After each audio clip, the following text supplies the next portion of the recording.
ambasadorin këtë javë, ambasadorin Amerikan pranë NATO-s në vizitë? Unë po flasë për disa sinjale tjera jo zyrtare, nga kjo nuk e di, nuk kam dhe një, që është e mundur dhe është në qarkullim e sipër. Nëse eventualisht ky proces do të handikepohet për shkak të kaosit në cilin ne jemi duke, drejt cilit ne jemi duke shku institucional dhe qeveritar, mendoj se do të ishte fatkesi dhe besoj që klasa politike këtë duhet ta kuptojë, do të thotë për një çast të harroj interesat e veta partijake dhe ta nxjerrë Kosovën në plan të parë, sepse po përsëris jemi në rrethana të zhvillimeve dramatike, cilat mund të dalin favorshme për Kosovën nëse kompleton institucionet. Faleminderit zotër Koci, faleminderit Bellagoshi për kohën dhe tash shkojmë drejt për drejt me diplomatin Albert Prenkaj. Zotër Prenkaj, besoj se na keni dëgjuar gjatë këtij paneli, do të flasim për çështjen më të nxehtë politike në Kosovë, për zgjedhjen eventuale të një presidenti apo presidentit të re, ose shkuarjen në zgjedhje të jashtëzakonshme. Në kontekstin e raporteve të Kosovës me aleatët e saj, si shihet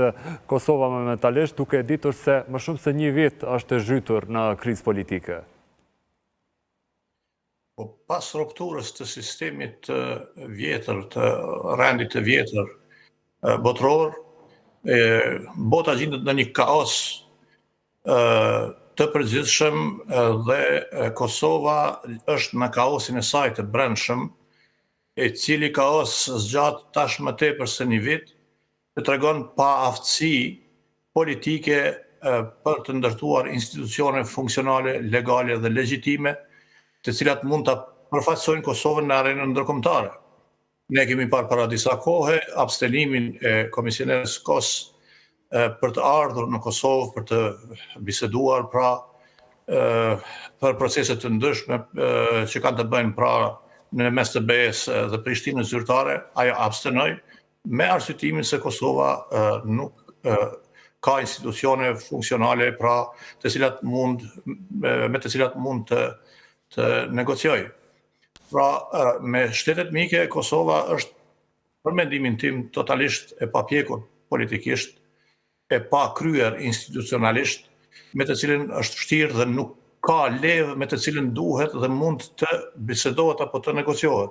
Gjërsa ishte presidentja Osmani, ishte një levë e komunikimit të Shteteve të Bashkuara të Amerikës, po dhe të shteteve të tjera, ishte ajo levë e cila i mundsoi Kosovës që të antarësohet në bordin e paqes, por me qenë se tash Kosova gjendet me ushtrues detyrat e presidentit, edhe pse ushtrusja detyrat e presidentit ka përgjithësi dhe fuqi juridike kushtetuese që të negocioj apo të jetë një partner negociues me shtetet mike, mendoj se duke e parë këtë lojë të pamirë apo këtë lojë jo të sinqert të partive politike duke udhëhequr pra nga partia më e madhe vetvendosje, pra një komunikim jo i sinqert, një komunikim jo shtetëror, jo institucional, duke kalkuluar gjithmonë me leva elektorale që kanë ndikuar që besa edhe tek partitë opozitare që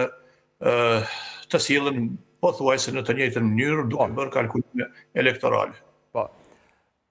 E kam biseduar para disa kohe me diplomatin e rryer austriak Wolfgang Petri, i cili thotë se partia në pushtet, por edhe politikanët kryesisht në Kosovë nuk dinë se çka është kompromisi dhe se ata duhet të mësohen për hir të së mirës së shtetit dhe po ashtu të demokracisë. Pse në Kosovë nuk ka kompromis, sidomos nga partia në pushtet? Po siç duket nga literatura me të cilën janë pjekur politikisht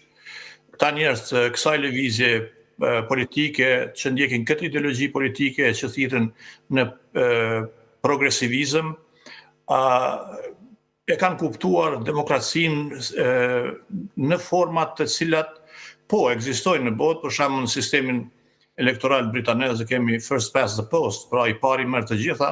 dhe duket që e kanë keq kuptuar sistemin politik të Kosovës, i cili nuk është i pari merr të gjitha, por është një formë e një demokracie e cila kërkon kompromis. ashtu është gatuar sistemi jonë politik, ashtu është Kushtetuta e Republikës Kosovës dhe ligjet të cilat rregullojnë çështjen e formimit të institucioneve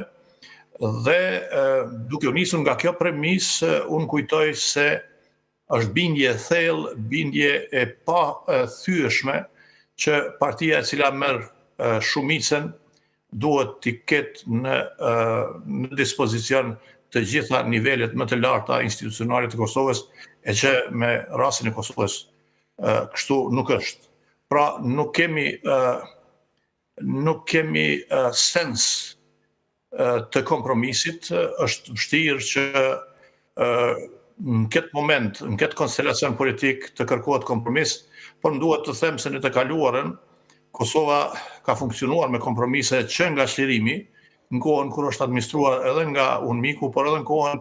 pas shpalljes së pavarësisë, partitë politike të Kosovës kanë pasur kanale të komunikimit në mes veti, të cilat kanë gjetur kompromis, dhe unë nuk dua të ripërsëris atë çfarë kanë thënë me javë të tëra komentuesit dhe analistët të ndryshëm, se në të kaluarën pra partia e cila ka fituar shumicën ka ofruar hapësirë politike edhe për parti tjera në mënyrë që të krijohen institucionet funksionale për hir të një procesi, ishte procesi pra i themelimit të shtetit dhe procesi i konsolidimit të institucioneve. Që 5 vite e posaçërisht pas zgjedhjeve të dhjetorit, po shohim se partitë politike janë barikaduar në pozicionet e tyre, posaçërisht partia e cila ka fituar shumicën, për të cilën thash se si duket e ka keq kuptuar sistemin politik Kosovës, duke insistuar që t'i merr apo t'i quajmë kështu, t'i uzurpoj të gjitha institucionet në mënyrë që të kemi një ideologji lineare, një funksionim linear politik i cili nuk lejon ndërhyrje të mendimeve tjera dhe ideologjive tjera eventuale politike nga partitë tjera. Si komentoni zhvillimet të sotshme, një thirrje për opozitën nga lëvizja vetëvendosje, pra partia në pushtet, pastaj edhe një përgjigje dyfisht nga kryetari i Lidhjes Demokratike të Kosovës, sidomos Lumir Abdigjiku, i cili mes tjerash thotë se mund ta propozojmë edhe Vjosa Osmani nëse na i garantoni 66 vota për të, do thotë nga VV-ja. Këto janë zhvillime interesante apo jo? Ata që njohin fillimin e botës digjitale, dhe ka kjo shumë kohë, flitet ndoshta për gjeneratën time, ka qenë një farë lojë Tetris, e cila, domethënë, ka qenë lojë zbavitse dhe si duket që të dy polet politike kanë një farë loje kështu para elektorale, ku shkujt mundet me jamujt me qëndrime për mu jo të sinqerta dhe jo serioze, sepse pas gjitha ti zulmi të kryeministit Kurti, i cili insiston pra në daljet e tija publike se me 15 vota nuk mund të kërkohet në ndonjë post shtetëror, dhe në anën tjetër e kemi kryetarin e LDK-s Abdigjiku, i cili qet në dispozicion një emër të cilin kryeministi Kurti memzi ka pritur që ta largoj nga pozicioni i presidencës, dhe si duket një nga elementet pse zoti Kurti nuk pranon që të propozojnë partitë me 15 deputet është po ai emri i ish-presidentës Vjosa Osmani, të cilin ai pra nuk mund ta aduroj, ta quajmë kësaj me zhargonin më të thjeshtë, dhe këtë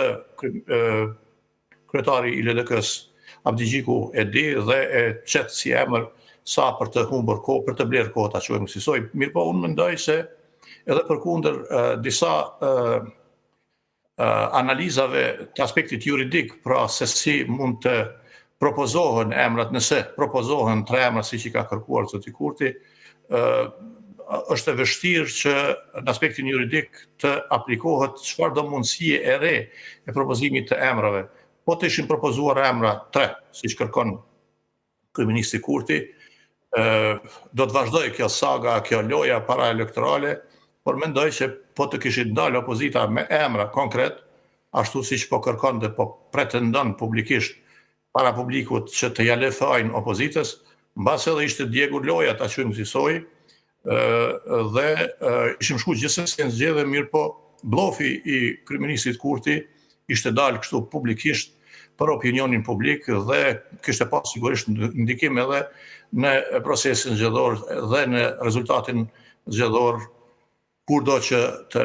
kemi datën e zgjedhjeve. Por megjithatë unë mendoj se kryeministri Kurti ka për qëllim që edhe pas kësaj date të blej edhe pak kohë sikurse edhe vitin e kaluar, në mënyrë që zgjedhjet të binë në momentin kur do të kthehet diaspora, por unë nuk e di se diaspora do të ketë diaspora të njëjtin disponim kashi kryeministrit Kurti dhe partisë së tij. Faleminderit për kohën, zotëri Prenkaj. Ju lutem, faleminderit juve. Dhe tash flasim për një nga çështjet kryesore për drejtsinë e Kosovës, dia është dhënë aktgjykimi në rastin e 3 të akuzuarve për sulmin terrorist në Bajs këtë Zveçanit, kur është vrarë rështeri policor Afrim Bunjaku, heroi i Kosovës. 2 nga të akuzuarit, Vladimir Tolić dhe Blagoje Spasojević, janë dënuar me burgim të përjetshëm